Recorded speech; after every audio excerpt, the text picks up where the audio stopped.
Hello. Hi there. Welcome to the Guiding Voice podcast series. The Guiding Voice for a better future. This podcast is to help professional students, IT employees, and entrepreneurs to shape their careers. Dear listeners, in every episode, we interact with industry experts or leaders or academicians or coaches across the globe to drive some insightful conversations that will help our audience learn great things. Also, we share an interesting trivia or a fun fact about the IT world or technology towards the end. Thank you for tuning in. This is Naveen and I'm with my co-host Sudhakar. So folks, once someone gets into a leadership position, their working style is going to change and there will be a lot of things that someone has to learn. It's not just about managing their direct reports, but also about managing their leadership. So there is a myth among many leaders saying that it is okay just to manage downwards. But do you think managing upwards is also very important? So let us get to know about those insights around managing upwards and downwards from Sonesh. So Sonesh, welcome to our show. Thank you so much, Naveen. Sonesh Bhardwaj is originally born and brought up in Haryana and Delhi. Of course, she is currently settled in Bangalore now. She is an extremely enthusiastic individual who believes in the uplifting human life and creating a life by design in all the sections of society. Being an engineer, she had a well-settled job. However, her passion towards creating real leaders and finding the best potential has led her a unique combination among youth, corporate leaders, business owners, women at national and international level. Sonesh has mentored, coached, and impacted the lives of people through her various mentor engagements. She has been a national level player and won various sports awards during her journey. Sonesh is global motivational speaker, certified sales and leadership master trainer, life and business coach, youth mentor, and women catalyst. She has her hobbies varying from writing to painting, dancing, traveling, and of course, one thing that is more adventurous, aerosports. Sonesh, welcome to our show. Thank you so much, Sudhakar, for a lovely introduction. So Sonesh, talking a bit about leadership, how do you define leadership in general? Because generally there is this notion, right? The bigger the title, the bigger the leader. Right. I think leadership is a very wide term to find under this leadership as a portfolio. According to me, during my journey with my experiences, all I can hear is leadership has never been about titles. It is all about leading your people. So somebody who can lead people in real meaning, guide people, direct people, support them in the right journey to achieve and work towards a common goal actually defines the title called leadership. Excellent. So in your experience, when you interact with leaders across the walks of life, what are the key observations that you identify or notice from your experience in these engagements?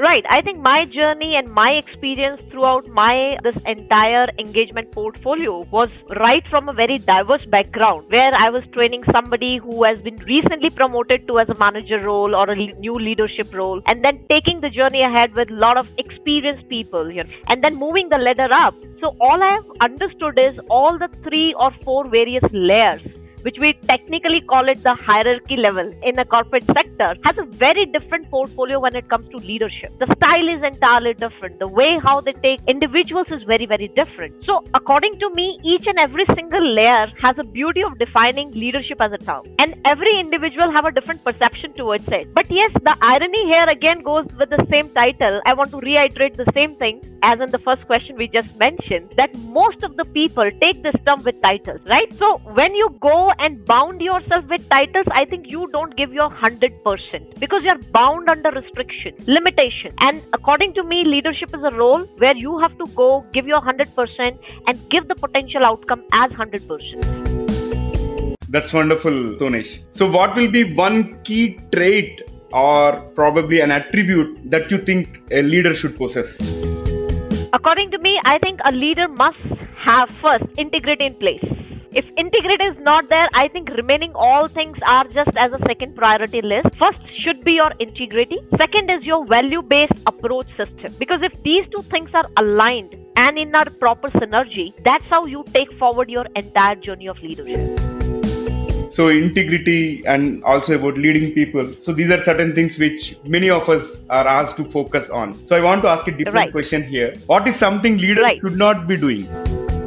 I think this is very relevant question you have asked. I think we only focus on what a leader should do, but this is a very contrasting question, and the way you have asked is very well structured. Okay, so would love to answer it here, what a leader should not do. I think first of all, a leader should not be a biased personality. Now when I say a biased personality, because it is highly important, especially when we work into a very, very dynamic environment. You are going to interact with a lot of new different talents, right? You will be having people from all the different walks of life. People come with different experiences. First, you have to understand as a leader, respect the differences without hitting them hard onto their personal front. Because a leader is defined with somebody, a person or a personality who is not at all biased towards any community, any sort of experience, and any kind of thing which actually puts you onto that level of biasing, right? First thing, you should be completely non-biased. Disconnect yourself from this term at all. First thing. Secondly, what you should not do is, I think a lot of leaders I have seen, they must follow delegation in place.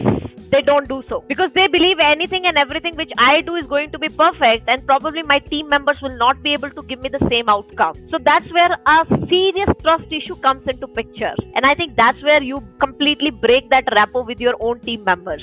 So first and the foremost thing, I was talking to you about integrity. Integrity cannot happen unless you don't have values in place. And trust comes one of the first priority under that list. And how you build trust? Just by making sure that you give people the right delegation in terms of their strengths, not highlighting their weaknesses only. There is a term which we talk about. If you want to say something, some weakness to somebody, take them into one corner and talk to them personally, right? But yes, when you want to see somebody as a strengthful leader and you want to bring that strength openly, you have to applaud them. You have to give that feeling of gratitude towards them. You know, that's the right way how you compliment people. And that's where you build your value-based and integrity-based system as a leader. So second key point is make sure that yes, you are absolutely on that note that where you take your entire team member. So whosoever is there in your list, they can really rely on you as a value-based approach system. It should not be okay, you are a human being talking. And third thing, yes, you should have a clear communication, because a lot of time we have understood that when we move into layers, we hardly pay attention towards that why communication is needed. I think today it has become the key ingredient role anywhere, wherever we move. If we have a clarity in our thoughts, I think we can communicate better. And more you communicate, more clear vision will come out onto the table. And that's how you make your team more attentive, more direction oriented, and it helps the organization to achieve their goal. So third key, I think the characteristics which I feel is yes, you should communicate very clearly. You should not hide up anything. Even things are going wrong, be open about it, right? You should have that feeling, okay, fine, I can take this. That's called a leader. Otherwise, I think we have titles called managers also, who basically manages everything, right? That's the reason there's a strong differentiation factor between when we talk about a manager or when we talk about a leader. Some real good insights there. Some of the attributes that I could make note of: integrity, trust, respect the diversity, unbiasedness, delegation, communication, clarity in thoughts, vision. Thank you so much there, Sonesh. I'm sure our audience are going to love all these attributes and they're definitely going to work on this. Now, Sonesh, as an employee, we always change organizations. Right. Gone are those days where you join a company and retire from there. Nothing wrong in it, but many employees, prefer to get that diversified experience. If you are working in a larger organization, you get the opportunity within the organization itself to play diversified roles. Otherwise, we move to different organizations, switch organizations and all. So how do you think leaders can establish and enhance their credibility in this new place? It can be within the bigger organization, a different team maybe, or when you change companies for that matter. Right. So I think a real leader never ever hesitate in taking a bigger responsibility. This is the key specialty of a leader. Because why we call them as a leader? Because they are always high on taking new responsibilities. Now here the question comes is, are you willing to take, or you want to play around as a choice? There is a very, very fine line between these two terms when I use. Now, a lot of people play safe. They want to play very defensive. Now, whenever they see, okay, fine, I don't want to take up a bigger project, might be there is a huge risk involved. Now, there are a lot of background factors which they always calculate on, and they want to play safe, so they go into a different mindset. But according to me, I always feel a real leader has to put himself or herself into that role, give up his or her best shot, and that's how you will understand your key strength. Never hesitate in taking opportunities. Maximum what will happen? You will fail, and it's absolutely okay to fail. Because unless you don't fail, you don't understand what are the plus and minuses of the project. It's a simple rule of life. So why we are fearing ourselves, why we are thinking so much about taking bigger responsibilities? Think like this way, what if this project gets successful by your leadership? Now look for a bigger opportunities, look for a wide vision, look for a wider clarity here. Think for a while that if you are able to put your 100% and your team is also able to give that 100% to the same project, I won't say that 100% you all will be successful, but at least chances of 70 to 80% is still there. Rather than not giving up a try and standing on zero, I think 80% is always best. So I think we should think in that angle. So it's all about perception game. A lot of leaders, I'll tell you, they are not highly intelligent. They are not at all extremely talented. I think what they feel always is, they are not extremely talented. They are not extremely intelligent. But their willingness to do something on a bigger platform is always live. And that's how they go with their gut feeling. They jump into that opportunity and they grab that opportunity with full welcoming hand. And that decides. So some leaders you will find, wow, this guy looks very simple, pretty simple. Not even having extraordinary characteristics or probably talents like me. And I am somebody who could have done much better. But what is the difference?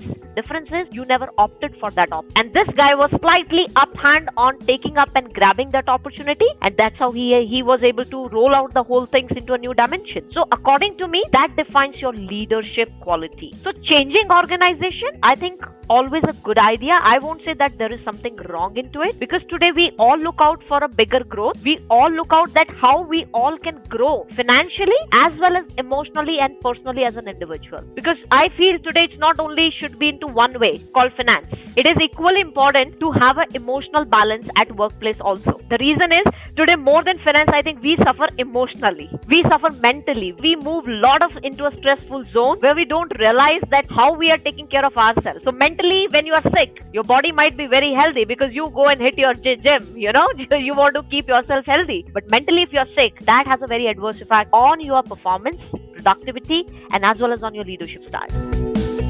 Excellent. So the leader joined a new organization now, or in the current organization for that matter. He or she has a team under the leader, a peer group, right, and someone above this individual. Even if you are a CEO, you are answerable to the board of directors. So everyone has a peer group, downwards, upwards. Right. So how the managing upwards is different from peer group to downwards, and why is it important to manage to start with? So I think when you pick up leadership role, as I mentioned, it's all about responsibilities. It's not that fancy term that we move on, okay, today I'm a team leader. So I feel like a lot of people get into this notion of just enjoying title. But I think our theme today, which you have brilliantly started right from the very first question, is it's not about titles.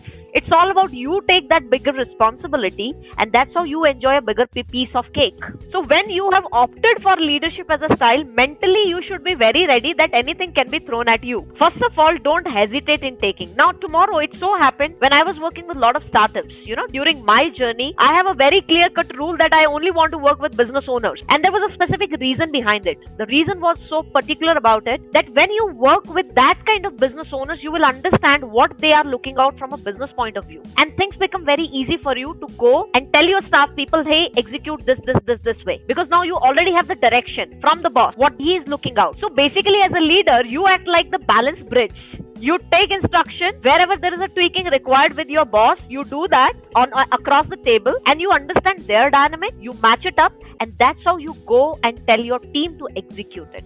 Because other way around also, it has to be very, very balanced. Now I'll tell you the second example here. Sometimes team has certain issues because they are not so open with the bosses, or they feel you being as a senior leader, you have to go and tell bosses, whatever the problems they do have. So as a leader, even you should have a listening ear towards your team also. You cannot go with this approach, no, boss has given me instruction, follow it. Either my way or catch your highway. Simple. So that cannot be the approach, because today you have to understand we have bigger options, we have a lot of variation, teams are moving into bigger business ventures, and you have to be highly productive in terms of your performance. Performance is required anywhere you move. Does not matter whether you work with a small company or the top MNCs. Everywhere there's a performance. So to just crack on the right notes, I think moving upward and downward equally important. You cannot have a clash with bosses. You cannot have clash with your team members and then you messing out with the whole project. That's not the right way of moving into leadership. So I think you should know where to have a listening ear and where you have to go and be vocal about your ideas. You nailed it, and such a vibrant and energetic conversation so far. So let us spice it up further and accelerate the conversation with a few rapid fire questions. Are you ready, Sonesh? Yes, sure, Naveen. Yeah, here comes the first one. What have you dreamt of during your childhood in terms of profession or becoming? So from my childhood, as my dad was into intelligence bureau, so he's a retired officer from intelligence bureau, I always wanted to be an army doctor, to be very honest. And that's how I wanted to get into. But then engineering, I found it's quite challenging. And I think everybody during my time, engineering was a very hype up, profession. People were entering. And yes, I have opted engineering in that flair. And I thought, okay, let me become an aeronautical engineer. Somehow I couldn't get it out what the college I was looking out. I said, okay, when electronics is not that bad and electronics was booming that time, I said, okay, let me jump into it and see to it. So my dream was, yes, always wanted to be a doctor, because from my family, yes, either people are into government job or central government job. So expectation was very different. It was like IAS or IPS. Somehow I never resonated with both of them. So I always wanted to do something, try my level best. Academically was no doubt great, and sports was something which given me very tough conditioning at my mindset, and that's how I was able to move on. Then I said it's not every time all about IAS or IPS. There are better things also which we can try out. That's how I moved on. Perfect. Very candid response. And now, leadership coaching is something many people want to get into, and you have already been successful in that. So, what is the most favorite part in your current profession? So, my current profession, Naveen, what I like the most, this gives me a leveraging edge on living my passion. So today, if you ask me, I am living my life, which is called a dream life, because I am a big fan of work-life balance. I am not a fan of that you work for 18 hours a day and you screw up your personal life and you have no clue what is happening with you. That's not called living a life. For me, like, it's okay, we all have our own commitments, but I think somewhere we have to strike that balance over a period of time, because I myself have been into a job where I was working into sales and marketing for 18 hours, because 10 years was a very good corporate culture I have been to. But then I realized this is going to be for how many years? This doesn't give me that satisfaction. Only pay, finances is not the only one area which I want to develop in my life. I think I do have to take care of myself. I want to have my own time, my family time, and at least loved ones also want to have some sort of time, social time, which we call it. So everything was at a mess. Only finance was there in place. So I decided to change this entire shift, and that's how I got into this entire business of mentoring coaching. Today, I think I do have that advantage of living my dream life. That is point number one. Secondly, I always get fascinated when I interact with people from a different mindset. And it's so enjoying journey, because when you interact with leaders with a different mindset, different conflicts, different situations, and I put my head into and see to it what best we can bring onto table as a team by doing a lot of brainstorming. So I think every day there is something new learning for me as a coach also, because I am not close to learning. Learning for me is a never-ending process till we die. So I think we have to keep our learning antenna always on. Does not matter where you go, how you deal, always be open to learning. Amazing. So here comes one interesting question. You can have dinner party with 4 people in the world. Who is on your invite list? Okay, no doubt. I am very close to my family, so definitely my father and mother I love to. But apart from that, I can give you 4 more names. I mean, the personality-wise. So one is Oprah Winfrey. She is a very, very inspirational leader for me, and I look up to this personality as a very grounded, humble, and that's how I feel like she should be on my list. Okay. Second one, Sudha Murthy. She's again a symbol of very simplified life and very brilliantly leading her. The way how she channelizes, I think I fall in love with her. The way how she presents the entire idea. Third, yes, the leading lady Priyanka Chopra. And fourth one, yes, my personal favorite Shah Rukh Khan. Awesome. I was thinking like before you could answer about Shah Rukh Khan, I was expecting another women leader. Because I have a lot of people from whom I got inspired. I learned a lot. So the list was slightly long and it was difficult for me whom I just put under the 4 list. But I think, yes, I was able to figure out the list. Okay, perfect. Yeah, one last one for the rapid fire. What is the best compliment that you have ever received so far? So far, I think as a trainer, mentor, coach, the biggest feeling for me was after wrapping up my training. A couple of people called me and saying that we still miss your energy, we miss your lovely smile, and more than that, the bold voice which you have given us, the way we still remember the statements which you used to during your session. So I think that was the best thing. Though a lot of great compliments, but still I think for a trainer, mentor and coach, this is a great feeling of connection between your teams when you do some sort of impact learning and people remember you for certain reasons which are actually creating the right impact in their life. So I'm so happy that I'm able to create sort of impact in people's life. Let it be through a different diversified tools, but yes, everything is impact. And I have a compliment actually. Your energy is really contagious. Seriously. Thank you so much. Over to you, Sudhakar. Yeah, Sonesh, it has been a phenomenal discussion so far. So now that Naveen has nailed the rapid fire part, one last question for this session, and hopefully we will have many more such sessions on different topics in future as well. What is your one piece of advice to those aspiring to make big in their careers? What I feel is, first of all, whenever you feel quitting, see, I'll tell you, when we take this journey, we always keep backfiring consciously and unconsciously in our mind. I want to quit. This has happened multiple times to me when I started my entrepreneur journey, okay? And during that whole thing, every second, third day, I used to get this notion of, okay, I want to quit. Certain things are not working. And why certain things were not working? Because I wanted to work them the way I am looking out at my frequency level. Because I'm slightly a kind of perfectionist person who always look out and hunt out for perfection. But then I think my real experiences made me to understand, omit this word. Whenever you think of quitting, understand why you have started. If you can go back to that why very strongly whenever this question is coming, so I think you can suppress this feeling of I want to quit.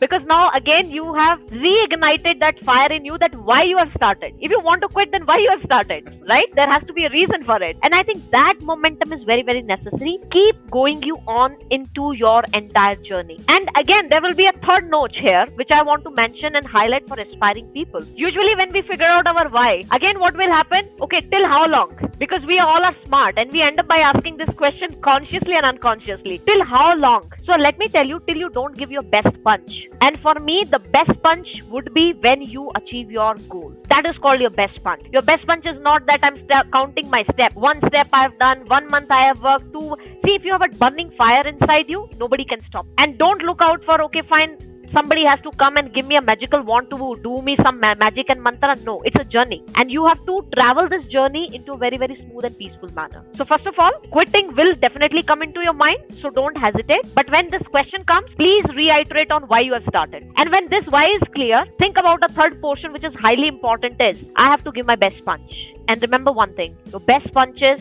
when you achieve or accomplish your goal. That's it. Excellent. So terrific. And I like that aspect of, quitting is easy. But the point is, if you have that profound question answered on why you started, yes, that actually brings you a different perspective. Right. And also, if you quit this, what next? You will start one more thing and again quit, right? That is so easy. Yes, because quitting is the most easiest thing. People who don't do anything, who just criticize people, the difference between them is this only, because they never tried. And even if you want to try, they always have this condition attached to it, you will fail. This is the first statement. Okay, if I fail, this is how I take. Okay, if I fail, let me fail. At least let me try and fail. That is much better rather than not trying at all. Absolutely. Correct. Sonesh, thank you so much for joining us today. It was indeed great pleasure to talk to you about managing upwards, peer group, downwards, and of course leadership at large. And really like your passion and your energy that you bring to the conversation and the topic. So we wish you nothing but the best. Thank you for your time.